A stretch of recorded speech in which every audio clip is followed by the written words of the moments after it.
to Wanda.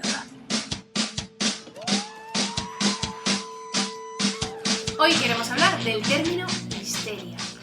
Tranquilas, que no vamos a dar una clase de psicoanálisis. De lo que queremos hablaros es del origen de la palabra y su relación con las mujeres a lo largo de la historia. Después de que la semana pasada descubriéramos el punto G, esta semana nos toca seguir hablando de la sexualidad femenina y de cómo ésta ha sido invisibilizada y maltratada a lo largo de la historia. El miedo y el desconocimiento de nuestra sexualidad nos ha perseguido y anulado nuestro placer a lo largo de los siglos. La mujer no se consideraba un ser sexual y como el orgasmo femenino era un completo desconocido para la medicina, se creía que los desórdenes psiquiátricos femeninos provenían del, atención, del útero. En la antigua Grecia, Platón e Hipócrates hablan ya de este término. Se creía que el útero tenía la propiedad de moverse libremente por el cuerpo de las mujeres y cuando se subía al pecho, pues sufríamos sofocos, angustia y convulsiones.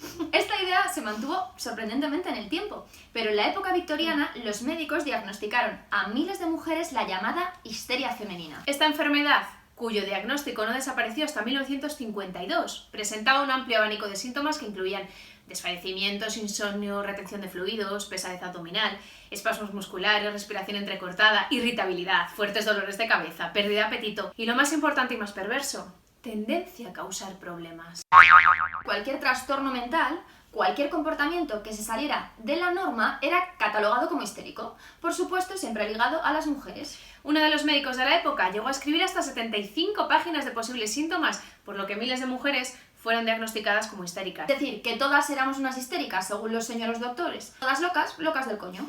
Los pacientes a las que los sabios médicos diagnosticaban esta enfermedad inventada por el machismo debían recibir un tratamiento conocido como masaje pélvico. Pero este masaje no era más que la estimulación manual de los genitales de la mujer por parte del doctor hasta llegar al orgasmo. Es decir, que las pacientes acudían al médico acompañadas de sus maridos que se sentaban tranquilamente, periódico en mano, junto a la camilla en la que el doctor las masturbaba. Y entonces ellas podían por fin correrse y volver a casa a vivir su vida de mierda con un poco menos estrés.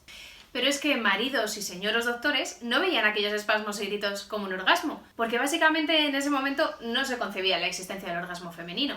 Las mujeres no se consideraban seres sexuales, por lo que los médicos denominaban paroxismo histérico a lo que realmente era un orgasmo. De esto podemos deducir dos cosas, que el desconocimiento de la sexualidad de la mujer por parte de la medicina era tan brutal que ni los médicos, ni los maridos, ni las propias pacientes habían visto en su vida, o habían sentido en el caso de ellas, lo que era un orgasmo. No habían visto jamás a una mujer corriéndose. Las mujeres victorianas fueron víctimas de la moda de su época. Se llevaban las mujeres lánguidas, desapasionadas, melancólicas, contenidas. Y de tanto contener, imaginad cómo debía ser la vida sexual de esas mujeres. ¡Qué pereza! Follar apática y lánguidamente. No vaya a ser que tu marido te acuse de dejarte llevar por las bajas pasiones. ¡Mala mujer! ¡Calenturienta! Así que bastante difícil que aquellas mujeres pudieran alcanzar el orgasmo, porque el sexo era totalmente androcéntrico, es decir, giraba en torno a la penetración, contención, acto mecánico y languidez, sí, justo lo que nos estimula a las mujeres, vaya. Lo dijo un doctor de aquella época, aunque se considera la continencia como el adorno más brillante de una mujer, sus efectos son patológicos. No estarían histéricas, pero me aventuro a pensar que hasta el coño seguro que sí. En todo caso, esto de los masajes con final feliz no duró mucho. Los médicos enseguida se cansaron de masturbar a las pacientes.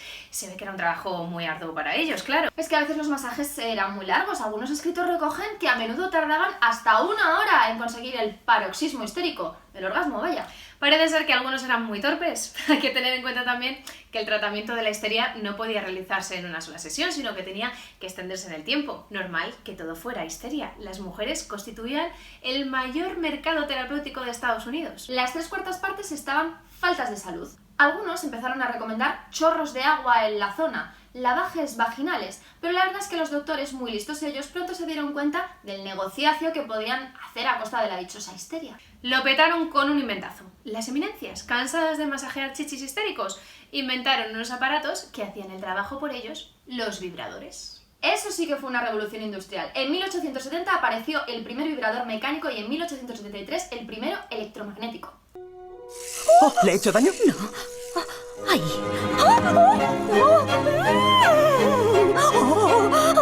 ¿Cómo se llama ese chisme? A ver, algo relacionado con la sexualidad ya sabía que estaban. Galeno en el siglo II ya había dejado claro que el sexo era el remedio para esto de la histeria. pero se negaban a ver sus nuevos aparatitos como juguetes sexuales. Aquello era una cosa muy seria y muy científica. A ver si va a venir la iglesia o los puritanos a cortarles el negocio. A finales del siglo XIX, la difusión de la electricidad en el hogar hizo que el vibrador llegara a los hogares de esas mujeres histéricas. En una sociedad completamente puritana se encontraban anuncios de vibradores y las mujeres, como estos no se consideraban juguetes sexuales, los adquirían sin ningún tipo de problema. Suave, relajante y vigorizador. Toda la naturaleza vibra de vida. La mujer más perfecta es aquella cuya sangre pulsa y oscila al unísono con la ley natural del ser. Se anunciaba Bebot vibrador. Resulta curioso el hecho de que las mujeres tuviéramos un vibrador 9 años antes que un aspirador y 10 años antes que una plancha eléctrica. Pero lo más increíble es que nadie se diera cuenta de que esas mujeres montaban sus fiestas masturbándose y corriéndose frenéticamente con los inocentes aparatitos. El American Vibrator de 1906 conseguía resultados en 5 o 10 minutos. El informe Kinsey del 53 concluyó que el 45% de las masturbadoras alcanzó ese orgasmo en 3 minutos. ¿Va todo bien, señora Castellari?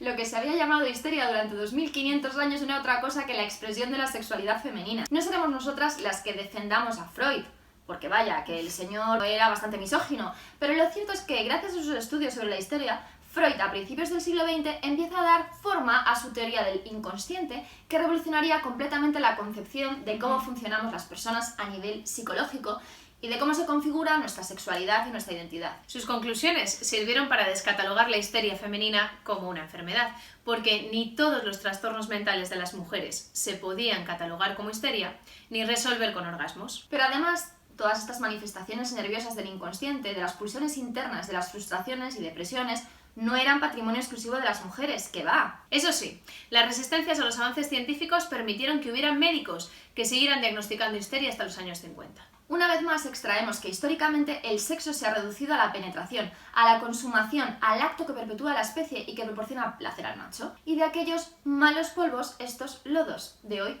Así que sigamos, por ejemplo, llamando preliminares a lo que es puro sexo, como si toda relación sexual tuviese que terminar indiscutiblemente con la penetración y con la eyaculación del hombre, claro está. De ahí también que todavía existan mujeres que no conocen su propio sexo, que sienten vergüenza de masturbarse o de manifestar públicamente que lo hacen. De ahí que haya mujeres que no han experimentado un orgasmo en su vida. Pero no solo en Pakistán, sino también en España, por puro desconocimiento de su propio cuerpo o por los tabúes que el patriarcado ha creado en torno a nuestra sexualidad.